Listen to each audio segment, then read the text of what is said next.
Comme vous le savez, nous sommes des militaires professionnels. Eh bien, le gouvernement a qui ils ont des prisonniers, ils ont des militaires qui sont faits prisonniers, et c'est au gouvernement de faire les premiers pas. Mais lorsque le gouvernement tarde ou bien veut un peu jouer au malin, mais c'est de l'irresponsabilité.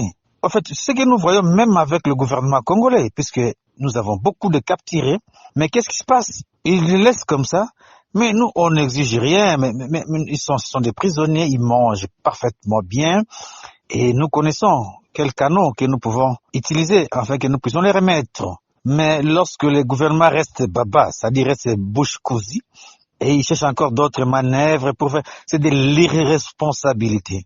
C'est de l'amateurisme même au sommet de certains chefs d'État ou bien des États que nous voyons. Mais si vous avez des prisonniers de guerre, directement on entre en négociation. Je dis ça intellectuellement, je dis ça comme un militaire, mais je ne le pousse pas à le faire dans ce sens-là. Mais non, puisque vous avez des prisonniers de guerre, on assume sans embâche, sans honte, que nous avons des prisonniers qui sont tel endroit et ils sont nombre d'eux. Alors là maintenant, c'est pas des choses que nous pouvons dire au micro. Eh bien non, ce sont des choses hautement réservées. Alors, en fait, vous me comprenez dans ce sens-là, je parle aux intellectuels et aux esprits ouverts qui peuvent comprendre ça.